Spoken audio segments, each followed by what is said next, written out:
Good afternoon.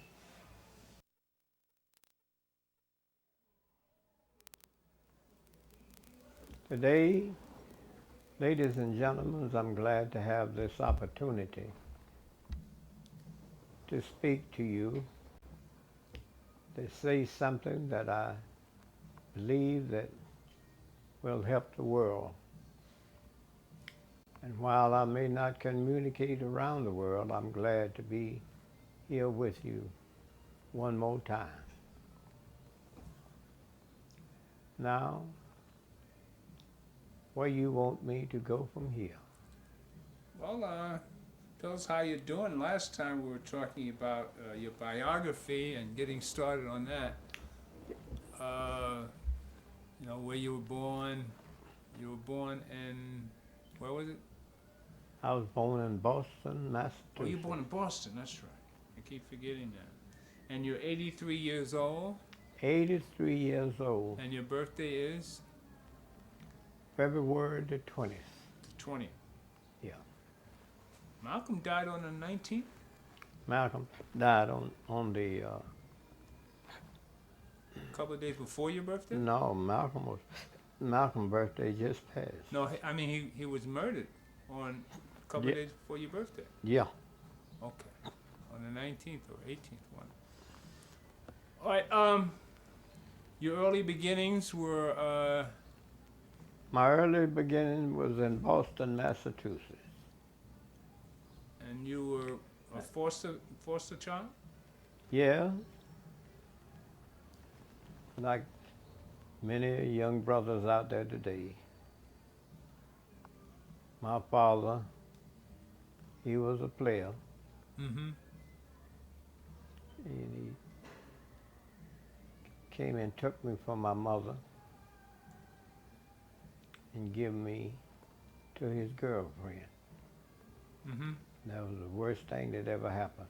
But I don't knock it, because if it wasn't for my father and my mother, where would I have been? And I'm glad I got a long, I guess I'll start on, I got a long story. So your early beginnings were sort of like without parents. Yeah. And so your schooling was? Very short. The boy that taught me and put me in the position to know A from B, Mm-hmm. I was on death row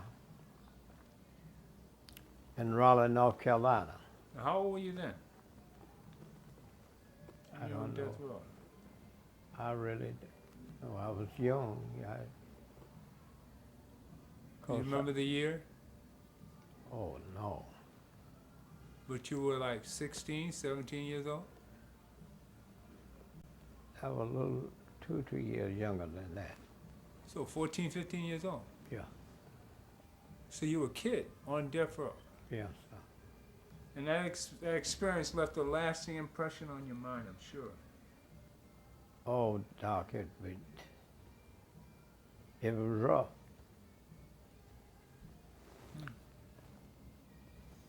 So what got you out of this?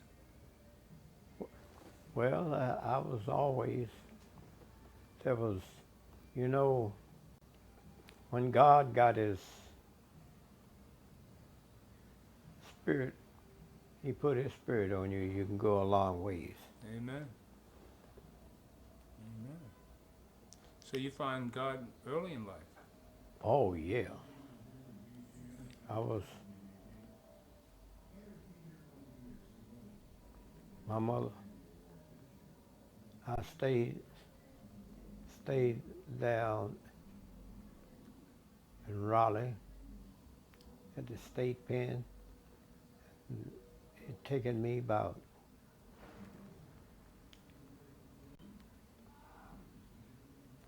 I know it was 3 years and something. You stayed on death row 3 years? Yeah. Wow. And what was the charge?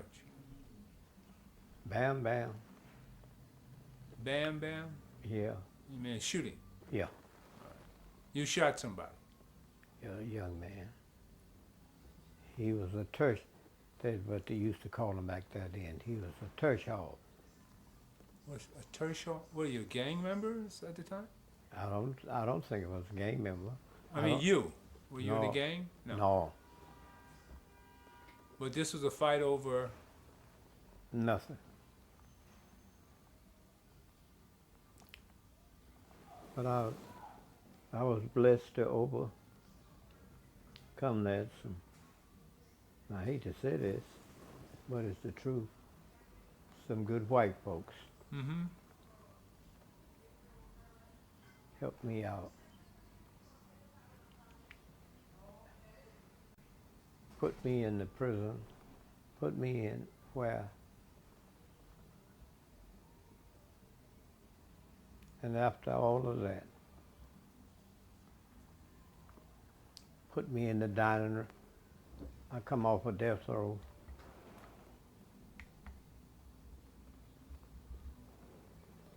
Mm-hmm.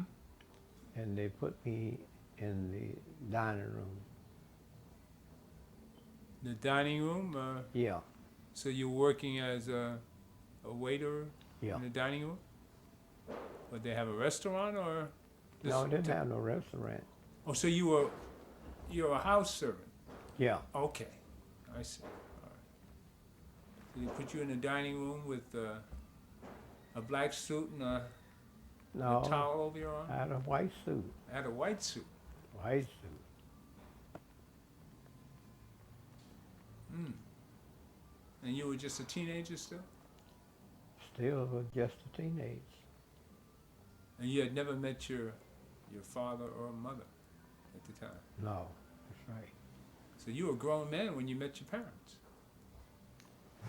I was a grown man. When I met before I ever knew who my mother were, before I ever was able to hug her neck, I was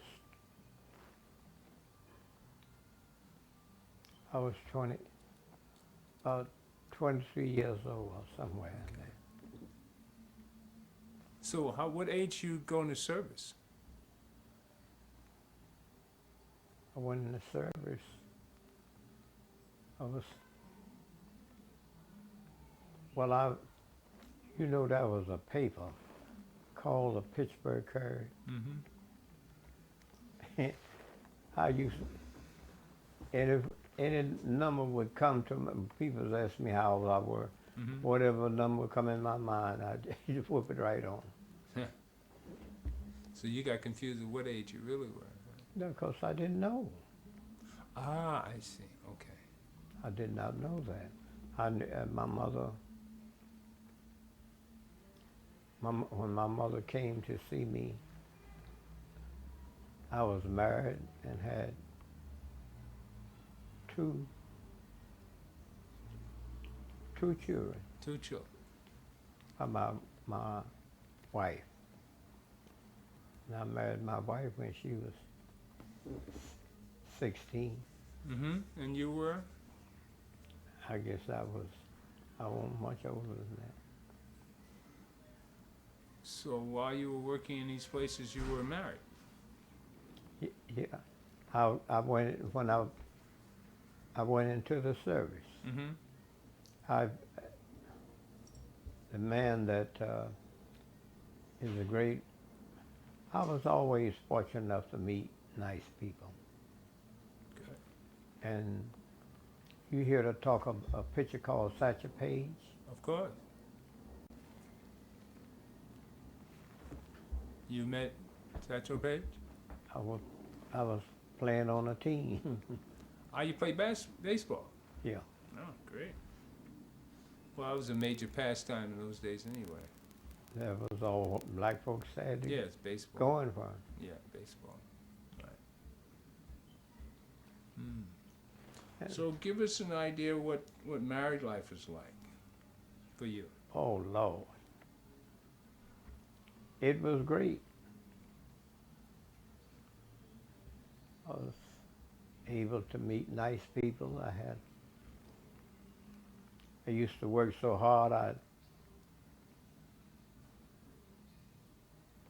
People, I didn't know what I was coming or going. What kind of work did you do? Construction. Ah, okay. Yeah, well, that's hard work. Sure, of course. I was making a good dollar. Yeah, of course. So we're talking 30s, aren't we? We're talking I in the imagine so. in the 30s? Yeah. My mother, she didn't know where I were. Didn't know when she she was she was working. She was a cook, Mm-hmm. housekeeper for white folks, Right. and she was out in the yard hanging out clothes, and a woman was working next door to her, told her about she had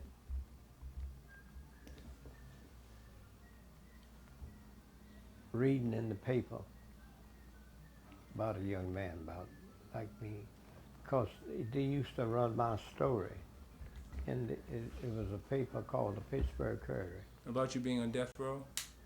Not about being on death row, but I was looking, I was hunting for my mother. Oh, I see. Okay. All right. And that's how that. So you're married and have two kids, and you yearn to meet your mother. Yeah, and I was also in the service. Okay. What was it like meeting your mother after all those years? It was sweet. What can I tell you? I can't imagine that. That's got to be tough. Well, you right about that. Yeah, that's got to be real tough. That's why I'm glad to have the opportunity to meet you, because that's the sort of story people are looking for today. Yeah. Yeah. Not knowing your mother's, can be awful, for any of us. Especially being a grown man. I can't imagine that. That's rough. It's more than rough, Doc. And you think it has affected you over the years, hasn't it? I imagine so. But you managed to overcome it. I hope so. But it still bothers you now, doesn't it? Oh, definitely. After all these years, it still bothers you. Look You what never forget that. Look what I missed.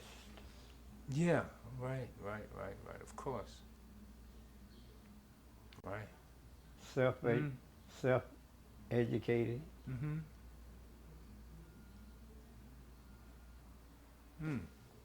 Yeah, that's, a lot of people don't realize how serious that is about your relationship to your mother. Serious. Yeah. Very serious. That affected me a lot, too. Because my Right. mother, I know All my of us, Doc. yeah, all of us, right? All of us. You find so many black families. My hard times ain't nothing new. It's old. Mm-hmm. Right. Story of a black man in America. Now you're talking. Okay. So that's why we like to hear your story, because it's relative to all of us. Yep. And we can learn by your wisdom, the wisdom of your years. It's pretty rough. And it's amazing. My daughter that Oh, she's sweet. you see here with me now. Yeah, she's a She sweetheart. stands by me. She's a sweetheart. Absolute sweetheart. You know? So. Well, tell us about, after all that, then you met Malcolm. I met Malcolm in Detroit. And what year was that? We're talking, I'm not for sure. it was after the war, of course. Yeah. We're talking 50s then. Yeah. So during the war, did you see any combat? Did I see any combat? You didn't go overseas, did you? I don't tell you like I used to tell people. They ask me, "Did you go overseas?" I said, "I must have went over it. I didn't go under it."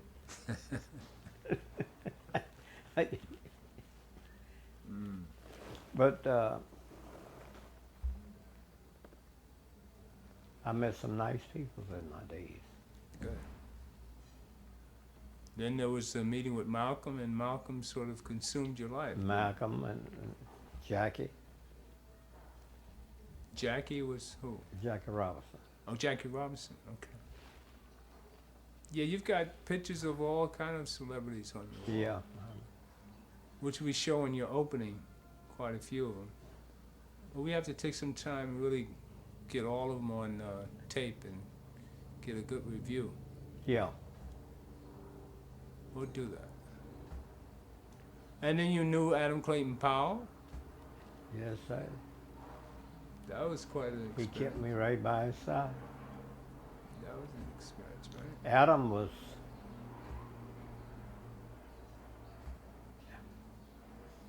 I couldn't stay out of trouble.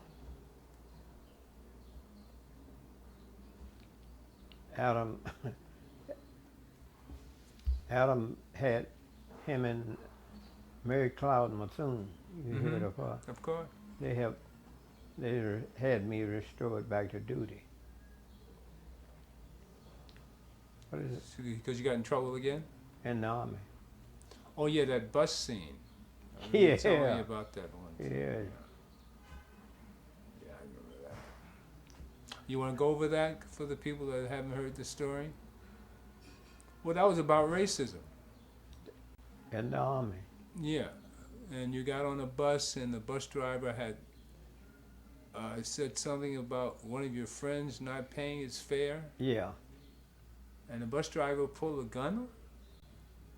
Did the Shot. bus driver? I'll Bus- never will forget that. The boy. bus driver shot your friend. Yeah, he said, "Don't you call me a lie, nigga."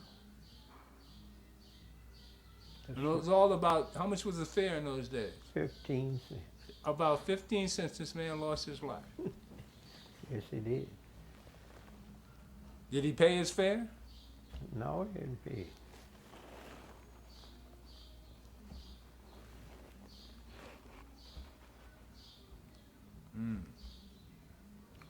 And Well- you saw all this.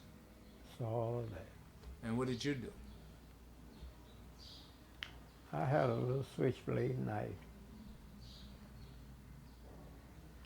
And I was trying to take this white gentleman off. That had shot your friend. Yeah. And they put you in the brig for that. Yeah. I was in, they came to, had a ride on the post. This is during the war. Yes, Okay. World War II. So we're talking about 40s. Well, racism. What town were you in? Where were you? Mississippi. Oh my God. That's right. Mississippi.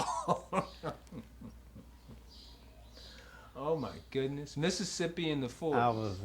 I was in Oh Hattiesburg, my goodness. Hattiesburg, Mississippi.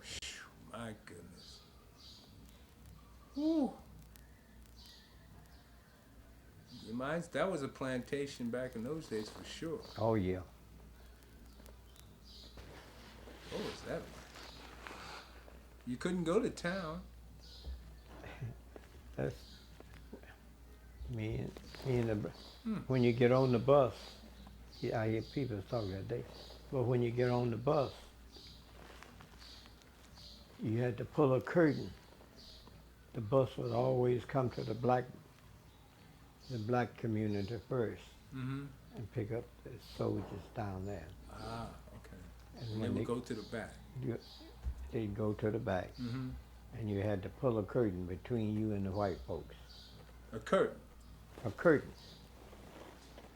So they didn't even have to look at us. Yeah. My goodness. So 10, 15 years later, when Martin, well, that was, No, Martin was even more in the game when this was going down. yeah, well, right. We're talking about 10 years later in the 50s when Martin started that bus boycott. That was 55, which is a good 10 years after we're Yeah. talking in Mississippi in the 40s during the war. So, how do you feel about white people now after having experienced all? Oh, well, you take people for what they're worth. I'm sure you learn not to be a bigot yourself, right? No, and that's what you can become.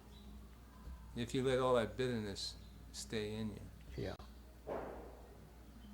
You gotta let that lie in the past. Yeah. But it's interesting to talk about because there are a lot of pains back there that a lot of the youth.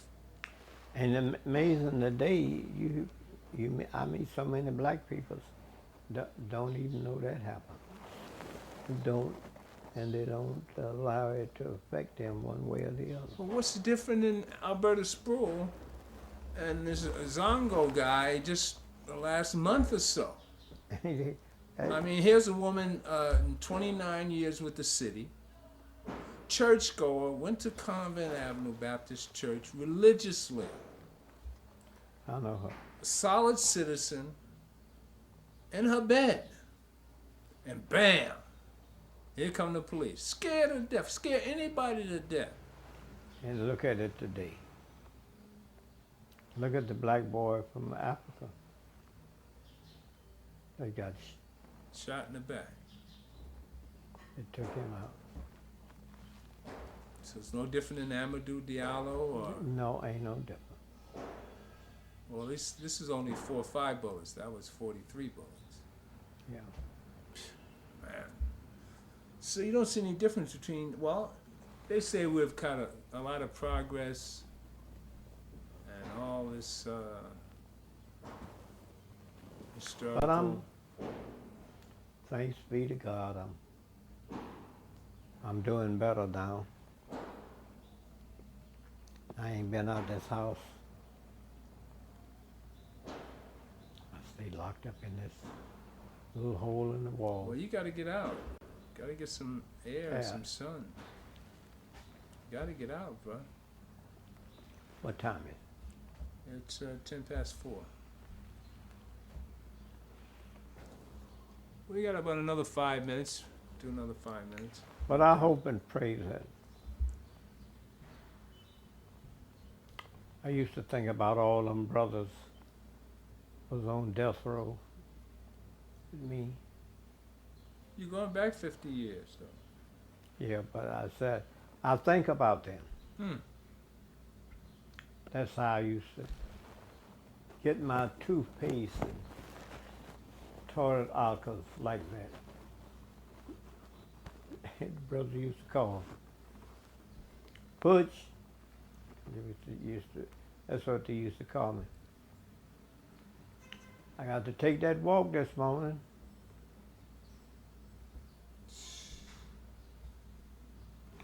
When you got sick, is that what you start thinking about? No. I got to take, yeah. Here's my,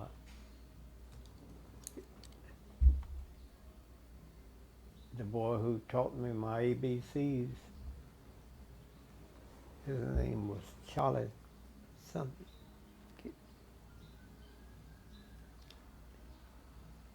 He'd come in, take me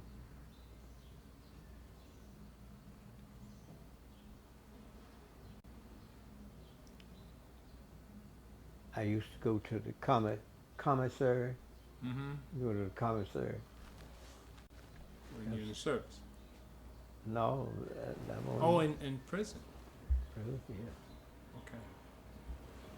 Because I was there, I didn't have nobody to come and see me. And this prison was where? Raleigh, North Carolina. Raleigh, North Carolina. Right. You said that in the beginning. Right. Hmm.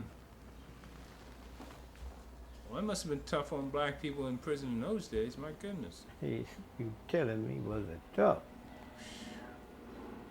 Wow. And you were on death row. My God. You're lucky if you got fed at all. Boy, but I'm telling you, I was looking at them peoples over there in their country. But Doc, I don't care where you at today. When people mistreat you, it ain't no different. All right, let's sign off, and we'll do some more next week. All right, brother. I got a few coins here for you. Say good night. Good night. I'll see you in the morning.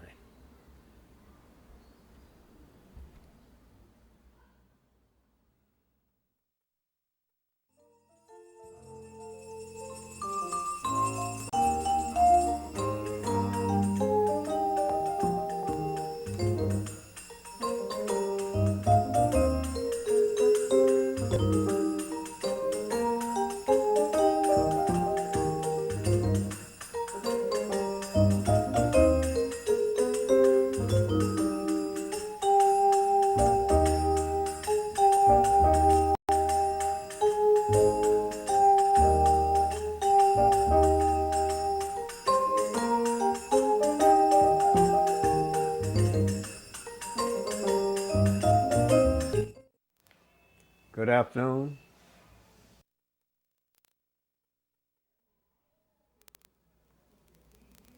Today, ladies and gentlemen, I'm glad to have this opportunity